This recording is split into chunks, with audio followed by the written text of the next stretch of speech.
Ya, hola, hola, ¿cómo están? Nuevamente acá reunidos. Vamos a analizar ahora un poco o parte también de el conflicto que existe en cuanto a la cibervigilancia del empleador ahora atendido al correo electrónico corporativo del trabajador. En cuanto al correo electrónico corporativo, cabe preguntarse si el empleador puede revisar el correo electrónico de sus trabajadores. La respuesta se vincula con el derecho a la inviolabilidad de toda comunicación, privada en este caso, establecida en el artículo 19, numeral 5 de la Constitución, que puede ser definido como aquel derecho, derivación o concreción del derecho a la vida privada, en virtud del cual se prohíbe a los poderes del Estado y a los particulares la captación, interceptación, grabación y o reproducción ilegal de una comunicación privada.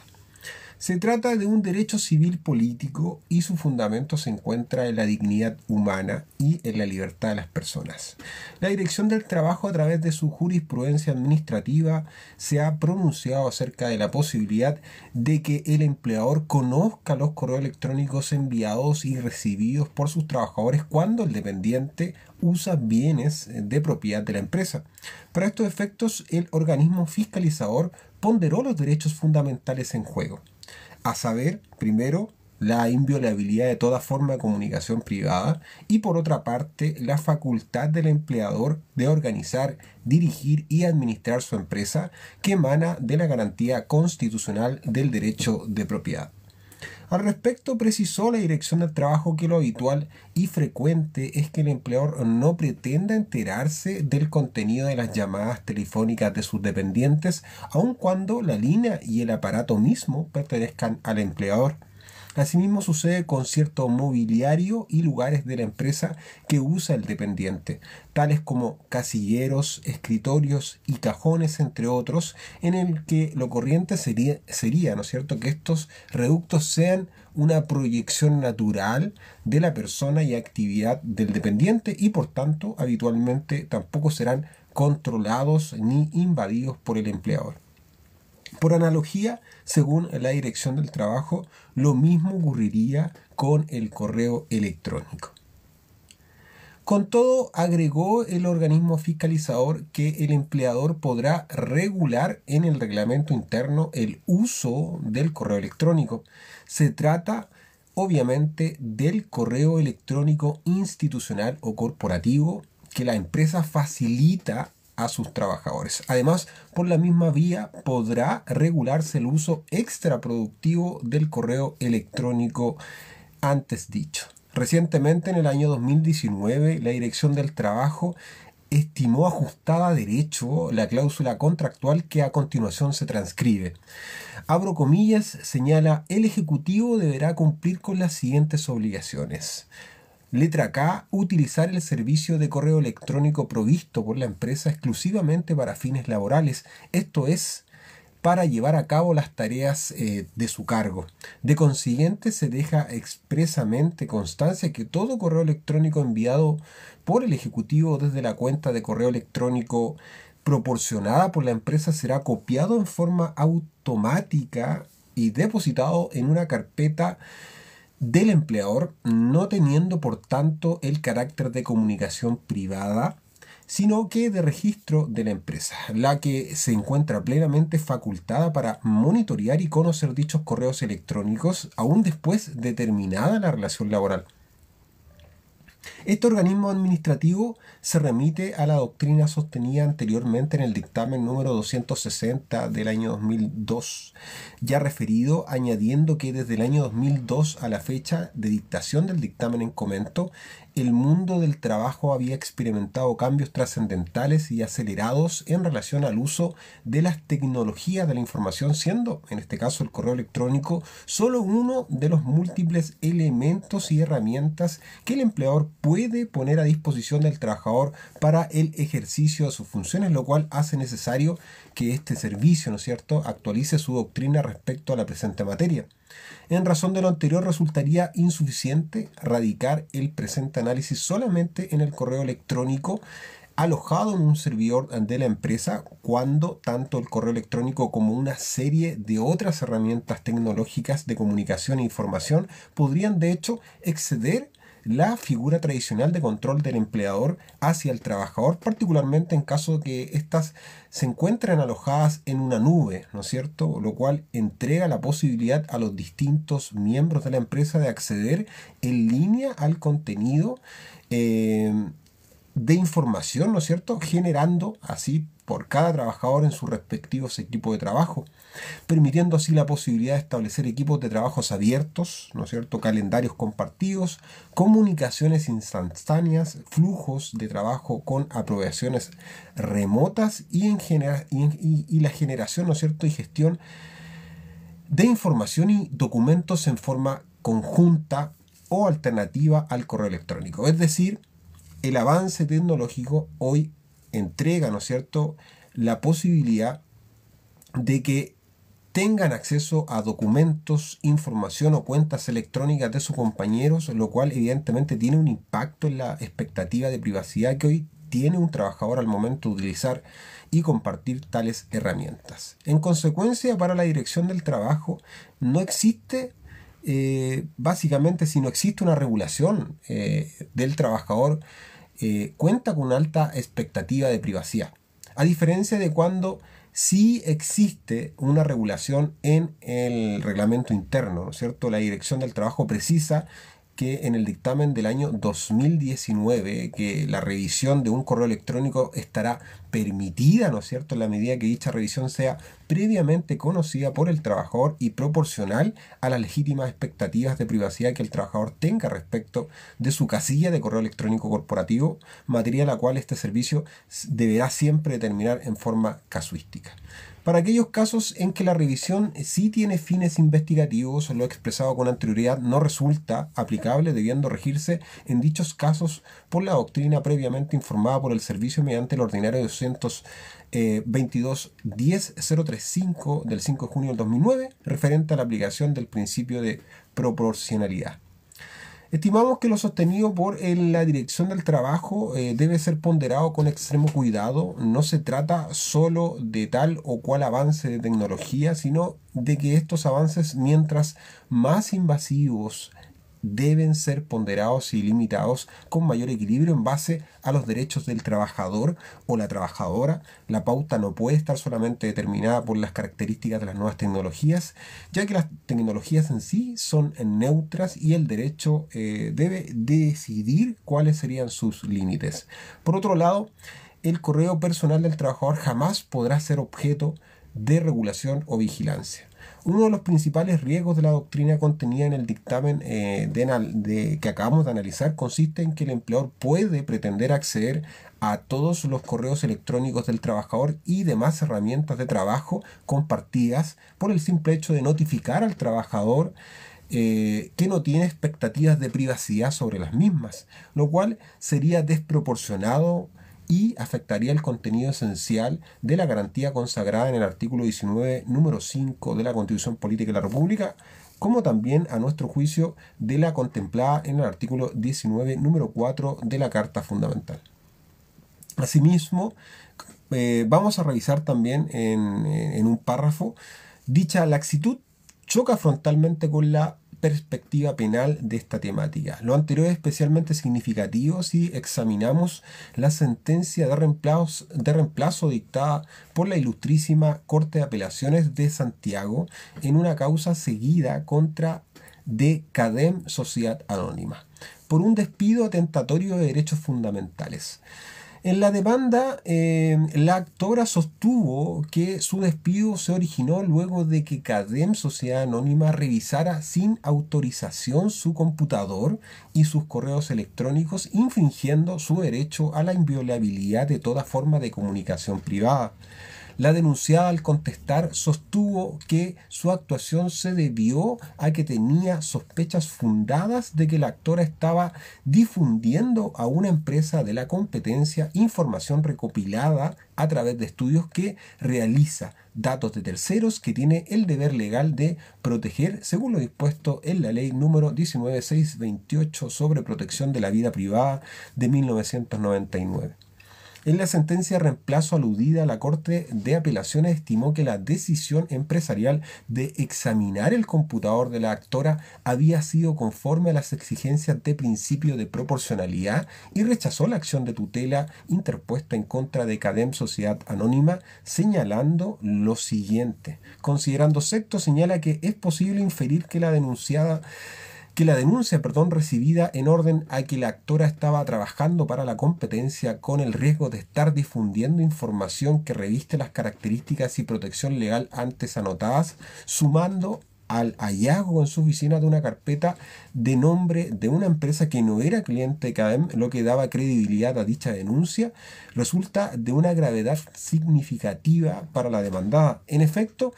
tales antecedentes daban cuenta de una posible conducta de máxima deslealtad por parte de la demandante al estar proporcionando información de obligada reserva a una invitada a participar, ¿no es cierto?, y a una empresa competidora,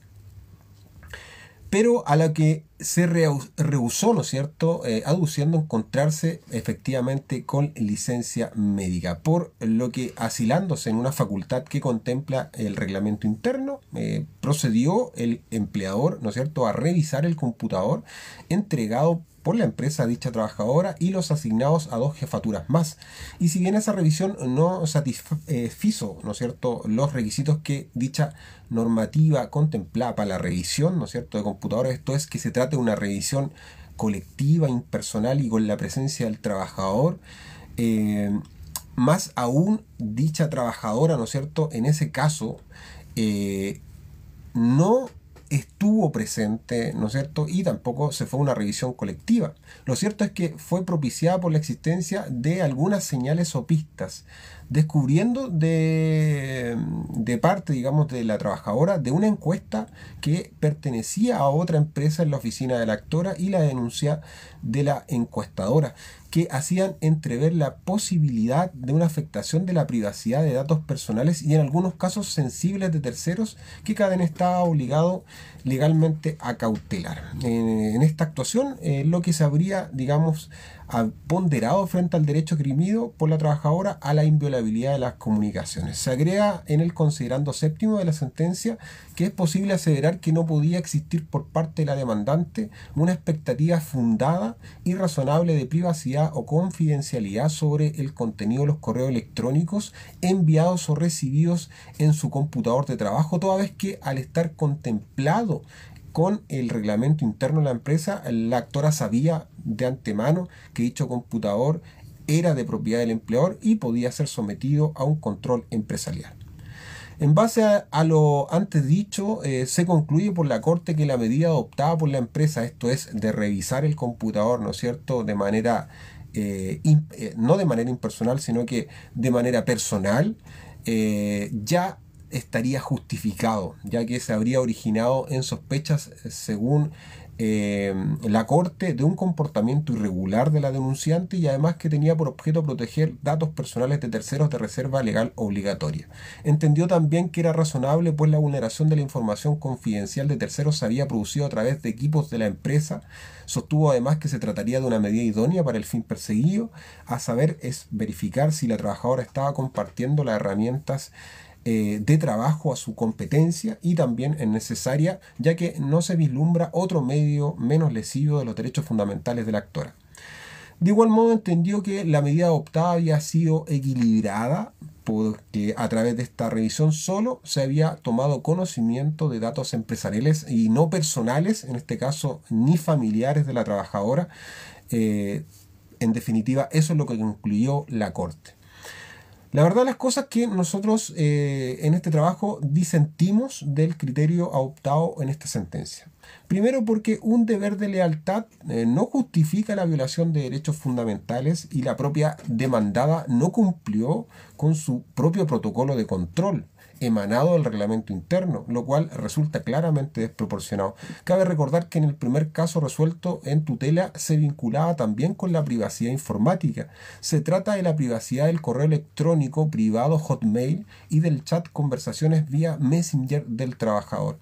En esta causa se impugna un despido como atentatorio de derechos fundamentales. En efecto, el empleador, sin que sus trabajadores lo supieran, vigilaba y grababa sus correos electrónicos personales, así como sus conversaciones electrónicas por chat. Según el empleador, la demandante habría entregado por vía electrónica información confidencial de la empresa. En la sentencia en comento se precisó que la comunicación por correo electrónico es privada, salvo que exista una declaración de voluntad en sentido contrario.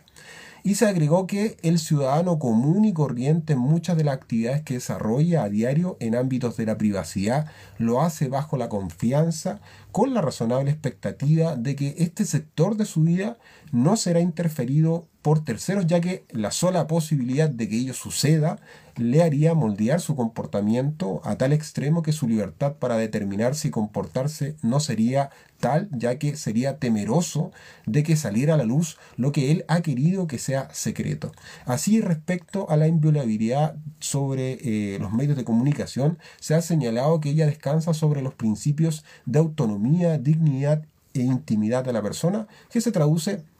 en una esfera del derecho formada por aquellos fenómenos, comportamientos, datos y situaciones de una persona que normalmente están sustraídos de conocimientos de extraños y cuyo conocimiento por estos puede turbarla moralmente por afectar su pudor y su recato, a menos que esa misma persona sienta en ese consentimiento. El tribunal declaró que la actuación del empleador resulta absolutamente desproporcionada por afectar el contenido esencial de la privacidad de la trabajadora, manifestando que resulta desproporcionado que se haya decidido pasar por alto que dicha información estaba contenida en un respaldo accidental de una conversación electrónica privada para luego leerla completamente e invocarla como causa de despido. Toda vez que la gravedad invocada en el supuesto actuar de la trabajadora y la necesidad de protección de la empresa frente a ello no se condice de ningún modo con la protección esperable hacia las garantías de inviolabilidad de las comunicaciones privadas. En definitiva, la sentencia declaró atentatorio de derechos fundamentales el despido y ordenó pagar una indemnización equivalente a 6.048.700 pesos. Asimismo, ordenó al empleador incluir en su reglamento interno de orden, higiene y seguridad una regulación expresa relativa a las condiciones, frecuencias y oportunidad del uso de los medios de comunicación electrónicos que proporciona la empresa, definiendo en específico un procedimiento para la revisión de los equipos y de la información que queda almacenada en carpetas y sitios no privados, lo anterior en un plazo prudente no superior a 2 meses. Un criterio más protector también lo encuentran en un caso denominado Negrete con Guestford Chile Sociedad Anónima, en donde la empresa había redireccionado el mail institucional o corporativo de un ex trabajador. La gerencia leyó los mails redireccionados y presumió que otros empleados de la empresa realizaban negociaciones sobre su mismo giro, procediendo a despedirlos por causal disciplinaria. Para la sentencia, los correos leídos eran claramente privados y sus redactores no sospechaban que estuvieran siendo revisados por la gerencia. El tribunal precisó la relación entre privacidad y mails, indicando que, solo para ilustrar la evidente privacidad de la comunicación en cuestión, se cita un ejemplo. Si un trabajador escribe una carta a un familiar en una hoja de papel de propiedad de la empresa y con lápiz que ha sido proporcionado por su empleador y la dispone en un sobre cerrado también de la empresa, indicando con precisión su destinatario, a nadie se le ocurriría pensar que porque la empresa es dueña de la hoja y sobre utilizados, pueda su empleador legítimamente abrirlos, ¿no es cierto? Y por ese solo hecho imponerse de su contenido, justamente porque existe un ámbito indicativo, ¿no es cierto?, de lo privado que se basa en el contenido de la comunicación y no en el continente. En el caso que hemos señalado, la empresa sabía que dicha comunicación no iba a ella destinada. Sin embargo, ello no le importó porque creyó tener motivos suficientes para imponerse del contenido y servirse de él en contra del destinatario. Uno de esos motivos es que era dueña del medio y eso se debe descartar puesto que la propiedad del medio no es determinante para calificar la privacidad de una comunicación. Del mismo modo que ser dueño del servicio de telefonía o del teléfono no habilita para escuchar las conversaciones telefónicas. En definitiva, se condenó también a esa empresa por despido vulneratorio de derecho a la inviolabilidad de toda forma de comunicación privada, debiendo pagar una indemnización de 9 meses de remuneración al tenor del artículo 489 del Código del Trabajo. Concordamos absolutamente con esta última sentencia, estimando que los avances tecnológicos constituyen cada vez una invasión permanente y totalitaria de la privacidad del trabajador. Además, un punto que no puede dejar de considerarse es la perentoriedad del artículo 19, número 5 de la Constitución, cuyo texto consagra la inviolabilidad del hogar y de toda forma de comunicación privada. El hogar solo puede allanarse y las comunicaciones y documentos privados interceptarse, abrirse o registrarse en los casos y formas determinados por la ley. En otras palabras, pareciera que jamás el empleador, que no es el legislador, podría determinar qué es privado y menos revisar documentos o interceptar comunicaciones y menos aún por vía del reglamento interno de la empresa.